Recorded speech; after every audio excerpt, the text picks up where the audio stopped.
Allez, c'est parti. Alors, du coup, Astrid, salut à toi. Merci de m'avoir envoyé ce petit email. Peut-être pour donner un peu de contexte, je te laisse te présenter. Et tu avais des questions concernant mes protocoles de test, c'est ça? Oui, c'est ça.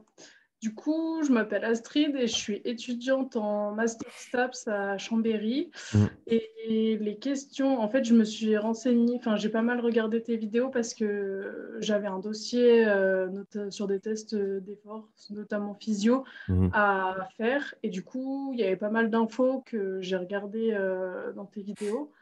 Sauf qu'il y avait quand même quelques questions que je me posais pour comprendre un peu mieux le sujet dont j'avais à parler dans mon dossier, quoi.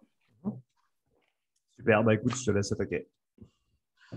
Du coup, la première question que je m'étais vraiment posée, c'était, en fait, sur ce que j'ai regardé surtout, c'était tes vidéos bilan physiologique où tu échangeais avec je sais pas, c'est des clients, je pense.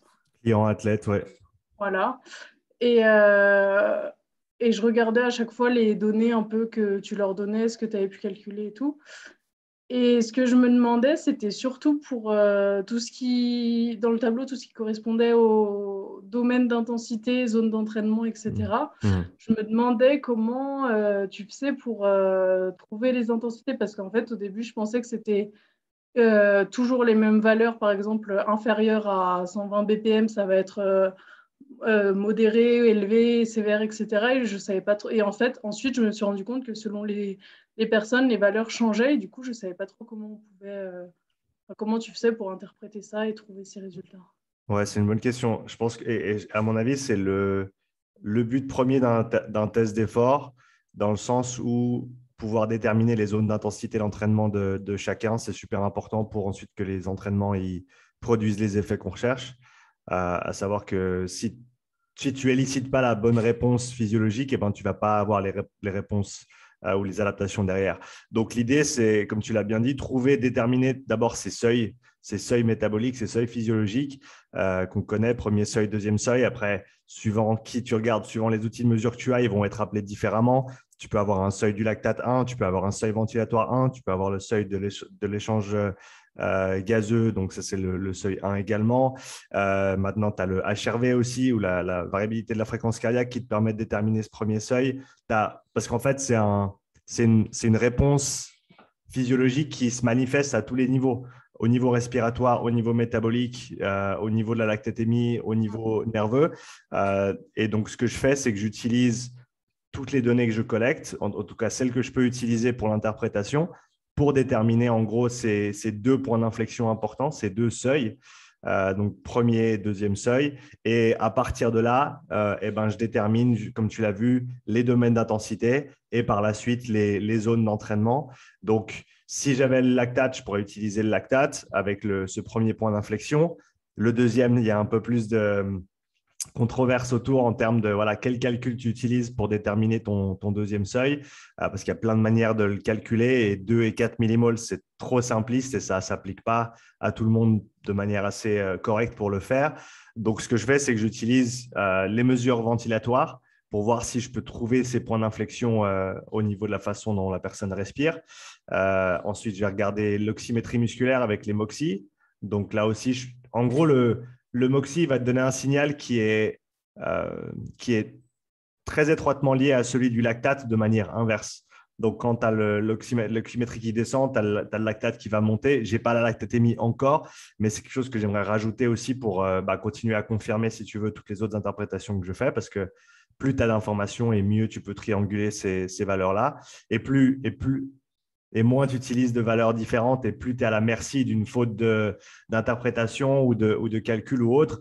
Ce que je vois souvent d'ailleurs, il y a des petites différences entre l'aspect ventilatoire et l'aspect oxymétrie. Peut-être que la personne, eh ben, elle sait contrôler sa respiration et du coup, eh ben, le premier seuil ne se manifeste pas du tout ou alors se manifeste plus tard. Je sais que pour moi, j'arrive à tenir une respiration très, très contrôlée sans voir aucun point d'inflexion jusqu'à à peu près 225 watts, alors que mon premier seuil, il est autour des 180. Donc, je sais que si je regarde ma ventilation, eh ben, je ne vais pas trouver un premier seuil ventilatoire parce qu'il ne se Ouais. manifeste simplement pas sur les données. j'utilise aussi, comme je t'ai dit, la variabilité cardiaque au travers d'un indice qui s'appelle le DFA alpha 1 pour aussi voir si on peut trouver ce point d'inflexion. Et je prends le RPE aussi, qui à mon avis est très important. Et en gros, le premier seuil se trouve en général entre un 4 et 6 RPE. Et le deuxième seuil va se trouver en général entre le 8 et le 9. Et donc, ça me permet, avec toutes ces mesures, de déterminer ces seuils et donc les domaines et donc par la suite les zones d'entraînement. Ok, donc en fait, ouais, c'est bien l'ensemble de ces mesures qui font qu'on détermine les seuils. Ça, je l'avais compris. Et du coup, Ouais. à partir des seuils, on peut savoir si c'est un domaine intense, modéré, etc. Bah, c'est ça, c'est en gros les seuils et les domaines, ils fonctionnent comme le yin et le yang. C'est l'un avec l'autre, c'est simplement que les domaines, c'est les zones, et puis les domaines, c'est les plages d'intensité, et les seuils, c'est les points d'inflexion ou les zones de transition entre ces différents états internes, on va dire. Et donc, ouais, ils fonctionnent ensemble. Si tu trouves les uns, tu trouves l'autre. Ok, d'accord. Parfait. Merci beaucoup pour cette réponse. Du coup, pour ça, j'ai mieux compris du coup comment on pouvait trouver ça. Et Mhm. ensuite, j'avais une question par rapport aux valeurs respiratoires que tu mettais, parce que toujours pareil dans les mêmes vidéos bilan, Mhm. des fois, j'ai vu que tu calculais les fréquences respiratoires ou les volumes courants, etc. Et il y avait écrit, par exemple, en petit à côté, environ 12 à 20 respirations par minute ou par cycle par minute. Et, euh, et je voulais savoir si, parce que moi j'ai fait aussi des recherches avec d'autres articles scientifiques ou dans la littérature que je Mhm. trouve, etc. Et c'est vrai que je suis tombée sur les mêmes valeurs dont tu parlais, mais j'ai pas vraiment de différence entre les hommes et les femmes. Est-ce que toi tu sais s'il existe des... Parce que, enfin, on voit on entend quand même qu'il y a des différences parfois entre les hommes et les femmes dans ces valeurs, mais est-ce que quand on fait des tableaux comme tu les fais, c'est important de noter ces différences ou on peut se baser sur ces valeurs qui restent à peu près les mêmes quand même? Tu parles de la fréquence ou tu parles des valeurs de spirométrie, de capacité respiratoire? De quoi? Là, c'était surtout ouais, fréquence respiratoire où j'avais, en fait, partout dans tous les articles que je lisais, on me mettait tout le temps 12 à 20, Mhm. mais j'arrivais pas à trouver de différence entre les deux sexes. Alors, à ma connaissance, il y a, on va dire, la femme de manière générale est un petit peu sous-développée, entre guillemets, au niveau respiratoire, mais simplement du fait de sa morphologie. Donc, des conduites d'air au niveau de la trachée et autres qui sont un petit peu plus petites de manière relative par rapport au poids de corps ou par rapport à la taille, par rapport aux hommes. Donc, de ce que j'ai trouvé, moi, de ce côté-là, il y avait certainement plus de potentiel pour que des femmes soient limitées au niveau respiratoire que des hommes en moyenne. Hein, voilà. Euh, Après, de ce côté-là, ça aurait peut-être du sens de dire que une femme respirait peut-être un petit peu plus vite qu'un homme, étant donné que si tu as moins de volume, bah, tu Ouais, elle dois avait moins. compenser voilà, de manière relative. Donc, je te dirais que peut-être que tu pourrais voir une toute petite différence à ce niveau-là, mais après, si c'est de l'ordre de 2 ou 3 respirations minutes, Mime, c'est assez bas, ça tombe dans la marge d'erreur, si tu veux. Et puis, est-ce que ça va avoir un impact conséquent sur le reste? À mon avis, pas tant que ça. Donc, personnellement, je ne fais pas de différence au niveau fréquence. Par contre, c'est clair que au niveau spirométrie, donc capacité respiratoire, avec le test que je fais préalable avant le test d'effort, et ben là, c'est clair que de toute façon, je prends les valeurs qui sont pour la démographique en question. Donc, si c'est une femme, c'est pour une femme de telle taille, de tel poids, etc. Donc, ces valeurs-là vont être calibrées, mais après, comme tu l'as bien remarqué, au niveau fréquence respiratoire pendant l'effort, je ne fais pas de distinction entre les hommes et les femmes. ok, ouais. Et bah ouais, c'est ce que je trouvais le plus, mais je savais pas si c'était que la différence était minime et du coup on l'utilisait pas trop ou si c'était mais du coup ok. Je sais même pas si elle a été quantifiée, cette différence. Bah oui, c'est ça, j'ai jamais Ouais, réussi à trouver justement de valeurs différentes hommes et femmes. Enfin, à chaque fois on mettait tout le temps ouais. ensemble. Mhm.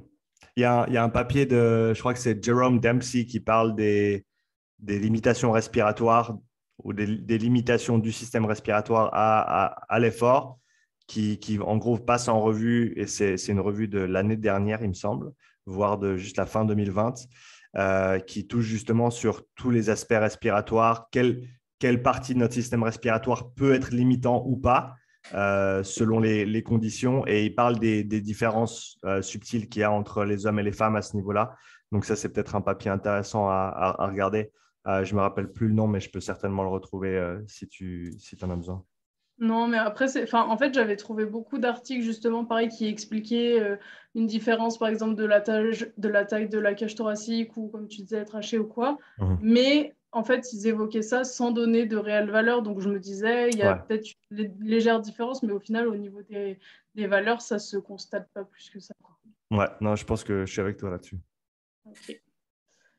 Et la dernière petite question que j'avais notée, du coup, c'est pas quelque chose que j'ai vu dans tes vidéos. Et justement, je voulais savoir si tu pensais que ça avait un intérêt de mesurer ça et d'évoquer ça justement chez les sportifs. Mhm. C'était la dépense énergétique pendant l'activité. Mhm.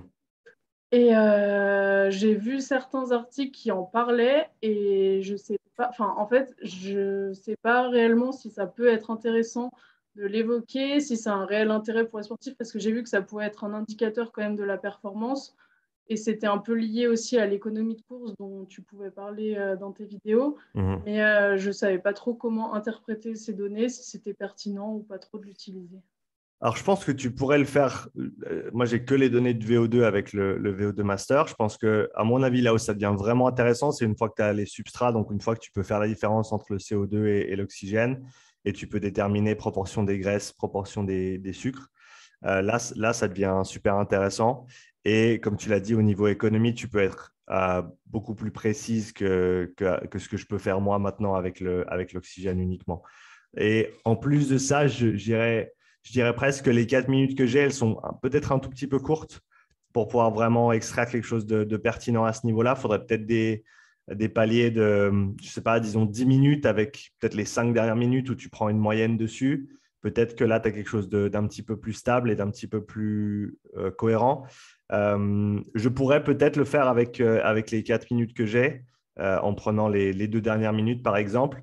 Mais étant donné que bah, tu le vois assez rapidement, dès que tu dépasses ce premier seuil et que tu commences à avoir une composante lente au niveau de la VO2, même si elle est, même si elle est courte, et ben dans le domaine élevé, c'est clair que ça va certainement durer plus que 4 minutes, voire juste à ce niveau-là. Donc, ça va être dur d'avoir une valeur extrêmement stable. Et donc, dans ce cadre-là, d'avoir des valeurs d'économie qui soient pertinentes. C'est un sujet qui m'intéresse et c'est un sujet qu'il faut que je creuse un petit peu plus pour ajouter ces dimensions-là à mes rapports. Je pense que tu as raison, c'est une information qui est pertinente. Mais je pense que au-delà de ça, l'utilité d'avoir l'oxydation des substrats également, que je n'ai pas actuellement, serait vraiment une plus-value intéressante pour pouvoir déterminer l'efficience métabolique de quelqu'un, la flexibilité métabolique de l'athlète et dire, ben, voilà, est-ce que tu as vraiment besoin de beaucoup plus de travail, zone 1, zone 2, pour développer cet aspect oxydation des graisses. Je pense que ça, c'est vraiment une valeur qui est intéressante. Malheureusement, je n'y ai pas accès encore. Ok. Et du coup, tu disais beaucoup plus de travail, zone 1, zone 2 pour l'oxydation des graisses, parce que en l'occurrence, un athlète qui aurait une dépense énergétique vraiment élevée, il faudrait plutôt justement qu'il fasse des entraînements en zone 1, zone 2 pour améliorer en fait ce paramètre et être plus économe. Je pense qu'il y a plusieurs choses. Ça dépend aussi de la modalité, ça dépend du sport. Un coureur, il va avoir un gros impact au niveau de la technique de course. Donc, ça, on le sait. Après, sur un vélo, ben, il y a peut-être moins de paramètres que tu peux optimiser dans la mécanique de mouvement à proprement parler pour gagner en efficience. Par contre, c'est clair qu'au niveau métabolique, si tu veux être plus efficient, eh ben, il faut utiliser une proportion plus importante des graisses, surtout si tu compétitionnes dans des sports qui sont plutôt longs, là où tu as un grand intérêt à épargner tes réserves de glycogène jusqu'à plus tard dans la course, plutôt que devoir les utiliser dès le début. Et pour des histoires de récupération, simplement aussi, moi je le vois avec même des athlètes qui font pas nécessairement de compète dans des sports qui sont longs, mais qui souhaitent mieux performer dans leur sport, même si c'est avec beaucoup d'intensité, ben, ils voient que ce type de travail permet une meilleure récupération, meilleur sommeil, meilleure tolérance du volume, meilleure tolérance de l'intensité. Donc, je pense que toutes ces choses-là, elles se retrouvent dans ces qualités dans ces entraînements de type de basse intensité, avec encore une fois, comme on va dire, comme état interne prépondérant, l'oxydation maximale des graisses. Je pense que c'est sous-estimé encore comme aspect du développement athlétique. Mais je fais ce que je peux pour que les gens en prennent conscience. Ok. Ok, bah, en tout cas, moi, j'avais pas plus de questions que ce que je viens de dire, mais en tout cas, tu as bien répondu à ce que je me demandais le plus. Super. Du coup, merci beaucoup. Bah, écoute, je t'en prie, Astrid, c'était un plaisir d'échanger avec toi. Et puis, ben, si tu as d'autres questions à l'avenir, n'hésite surtout pas à me solliciter. Super, et merci beaucoup aussi pour la réactivité dans les mails parce que je m'attendais même pas à avoir une réponse. Je pensais pas que ça serait possible, mais merci beaucoup du coup. C'est un plaisir et je pense que bah, moi, j'apprends aussi beaucoup. Tu vois, j'ai pas passé par un cursus universitaire ou autre pour arriver où je suis aujourd'hui. Donc, je pense que j'ai tout à y gagner de parler avec des gens qui sont dans ce système-là, qui voient certaines choses que peut-être moi, j'ai jamais vues ou auxquelles j'ai pas pensé pour essayer de compléter la façon dont je réfléchis et je perds. Donc, c'est toujours enrichissant pour moi d'avoir ces petits échanges. Donc, merci à toi. Merci beaucoup en tout cas. Bonne semaine. Bonne semaine, au revoir. Ciao.